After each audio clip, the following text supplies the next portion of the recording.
সুপ্রভাত জানাই আপনাদের সকলকে। দিনটা রবিবার। সকাল সকাল বেরিয়ে পড়লাম আটপুর রামকৃষ্ণ মঠের উদ্দেশ্যে। পৌঁছে গেলাম আটপুর রামকৃষ্ণ মঠ। আটপুর হচ্ছে হুগলি জেলার একটা খুব বিখ্যাত জায়গা আটপুর, যেখানে স্বামীজি শ্রীরামকৃষ্ণদেব আর শ্রী শ্রী মা সারদা মাতা পদার্পণ করেছিলেন। এই সেই আটপুরের জায়গা। এখানেই ঠাকুর শ্রীমা আর স্বামীজির সঙ্গে মহারাজদের এক মন্দির রয়েছে, যেখানে আমি আসলাম, ঠাকুর দর্শন করলাম। পাশে দেখুন এত সুন্দর ফুলের বাগান, আর সেই ফুলের বাগানের মাঝখানে ঘুরে ঠাকুরকে প্রণাম প্রার্থনা জানিয়ে খুব সুন্দর দিনটা শুরু করলাম। তো চলুন, আশা করি আপনারা সকলেই খুব ভালো আছেন। অনেক দিন পর আজ আপনাদের সাথে বাংলায় কিছুটা কথা বলি, কিছুটা আলাপ করি। আটপুরে অনেকেই হয়তো এসেছে, আবার অনেকেই হয়তো আসেনি। যারা আসেনি তারাও এখানে আরামসে তার হাওড়া থেকে হরিপালের ট্রেন ধরেও আসতে পারবে, অথবা ডাইরেক্ট গাড়িতেও আসতে পারবে। ইনি হলেন প্রেমানন্দ মহারাজজি, যিনি পূর্ব অবস্থায় নাম ছিলেন বাবুরাম ঘোষ। এক প্রকার এটা ওনারই জন্মস্থান অথবা ওনার জন্মভিটে। দেখুন এখানে ভোগ খাওয়ানোর জন্য কত বড় বড় কড়াই, লোহার কড়াই, যেটা উনুন ঢাকা দিয়ে, কড়াইগুলো ঢাকা দিয়ে রাখা আছে। যখন কোনো অনুষ্ঠান হয় তখন এত বড় বড় কড়াইয়েই রান্না হয়। এই হলো বাবুরাম ঘোষের পাশের একটা বাড়ি, যেখানে শ্রী শ্রী মা সারদা মাতা এবং স্বামীজি নিজেই এখানে থেকেছেন এবং এসেওছেন। এখানে এখন বর্তমানে মহারাজরাই এখানে থাকেন, অথবা কোনো অনুষ্ঠান হলে গেস্ট হাউস হিসাবেও থাকে। মহারাজের সাথে গল্প করতে করতে আমরা এগিয়ে চললাম। এখানে এখন যিনি বর্তমানে মহারাজজি আছেন, উনি খুবই ভালো মানুষ, এবং স্বামী দেবপ্রিয়ানন্দজি মহারাজ। ওনার সাথে গল্প করতে করতে আমরা প্রায় 5-6 জনের দল একসাথে হয়ে মহারাজের গল্প শুনতে শুনতে আমরা এগিয়ে চললাম। এখানে একটার পর একটা যত যাচ্ছি তত বিস্ময় এবং অবাক চোখে তাকিয়ে দেখছি। খুবই সুন্দর একটা পূর্ণ তীর্থভূমি যাকে বলে সেটা। এটা হলো স্বামীজির ধ্বনি মণ্ডপ, যেখান থেকে একসময় স্বামীজি একসাথে সবাই মিলে সন্ন্যাস গ্রহণ করেছিলেন ঠাকুরের দেহত্যাগের পর। এই হচ্ছে সেই ধ্বনি মণ্ডপ। স্বামীজির সাথে কথা বলতে বলতে আমরা আর একটু ভেতরে এগিয়ে গেলাম, যেখানে মহারাজজির গল্প কথা এবং দেখাচ্ছেন এই উপর দোতলাটা। এই দোতলাটি একসময় শ্রী শ্রী মা নিজে এসে থেকেছেন এবং মাতা রানী এখানে বসে চুলও শুকিয়েছেন। ওপরে উঠতে উঠতে আমি একটু ভিডিও করে নিলাম। এই হচ্ছে স্বামীজির ঘর, যেখানে স্বামীজি নিজে ধ্যান, এবং স্বামীজি এই ঘরেই শয়ন করতেন। সেই খাট এবং স্বামীজির ঘরে কিছু ফটোও রাখা আছে।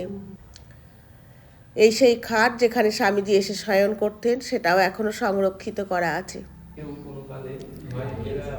খুব সুন্দর একটা পুরনো বাড়ি, কিন্তু সেটাকে এখন রিনোভেট করে এত সুন্দর করা আছে, খুব ভালো লাগছে দেখতে। স্বয়ং শ্রী শ্রী মা সারদা মাতাও ইনি এই ঘরে থেকেছেন, এবং এনার ফটো, মার মাতারানীর ফটো এখানে রয়েছে। এই সেই ঘর, যে ঘরের সামনে আমরা কিছুক্ষণ দাঁড়িয়েছিলাম, যেখানে স্বামীজি শয়ন করতেন। সেই ঘরের সামনেও খানিকটা সময় কাটিয়ে নিলাম।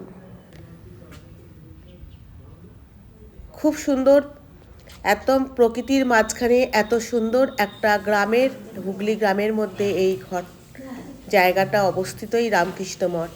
আমরা কয়েকজন মিলে একসাথে বসে ভোগ প্রসাদ খেলাম।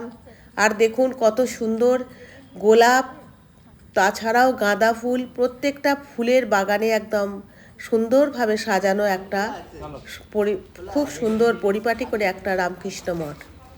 এই হচ্ছে রাধাকৃষ্ণজিউর মন্দির। এটাও খুবই সুন্দর, দেখুন এত সুন্দর মন্দিরটা। এই হচ্ছে রাধাকৃষ্ণজির মূর্তি, যেখানে এখন বর্তমানে পুজো করছেন। আমরা সেই সময় যেয়ে উপস্থিত হয়েছি। আর টেরাকোটার যে কাজ, তা মন্দিরের দেওয়ালে টেরাকোটার যে কারুকার্য করা রয়েছে, তা এক কথায় অনবদ্য।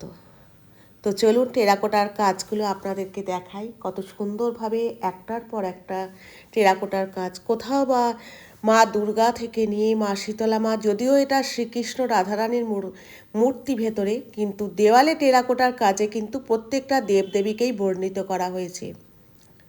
এখানে শুধু দেবদেবীই নয়, তাছাড়াও বকাসুর বধ অথবা কোথাও বা এই যে দেওয়ালের যে কোণটা তৈরি করেছে হাতি আর ঘোড়ার সংযোগে পুরো এক একটা দেওয়ালের কোণগুলোকে তৈরি করেছে। এইটা মন্দিরের সামনের দিক, এত সুন্দরভাবে সাজানো। তাছাড়াও এই যে টেরাকোটার কাজ দেখুন, কত বছর, মোটামুটি আনুমানিক 250 বছরের পুরনো মন্দির, কিন্তু টেরাকোটার কাজ এখনও পর্যন্ত খুব সুন্দরভাবে সংরক্ষিত করা আছে। কোথাও বা কামানে যুদ্ধ, কোথাও বা তাঁতি তাঁত বুনছে, সেগুলোকেও এই দেওয়ালে খুব সুন্দরভাবে চিত্রের মাধ্যমে বর্ণিত করা আছে। টেরাকোটার কাজ এক কথায় ছিল অসাধারণ, যা দেখে চোখ ফেরানো যায় না। প্রত্যেকটা ইটের মধ্যে সুন্দরভাবে টেরাকোটার কাজে বর্ণনা করা আছে। দূর থেকেই যখন আমরা এটাকে দেখলাম, তখন দেখলাম একটা আটচালার একটা নাট মন্দির, যেখানে আর এই যে দেওয়ালের সামনেটা যে দরজা, এগুলো সমস্ত ছিল কাঁঠাল কাঠের উপরে নকশা করা। এই ছিল বাগান, খুব সুন্দর একটা বাগান। আর সর্ষে ক্ষেত ফেলে রেখে আমার একদিনের যাত্রা সম্পূর্ণ করে ফিরে আসলাম আমার নিজস্ব বাড়িতে। তো চলুন, আমার ভিডিওটা যদি ভালো লেগে থাকে চ্যানেলটাকে সাবস্ক্রাইব করে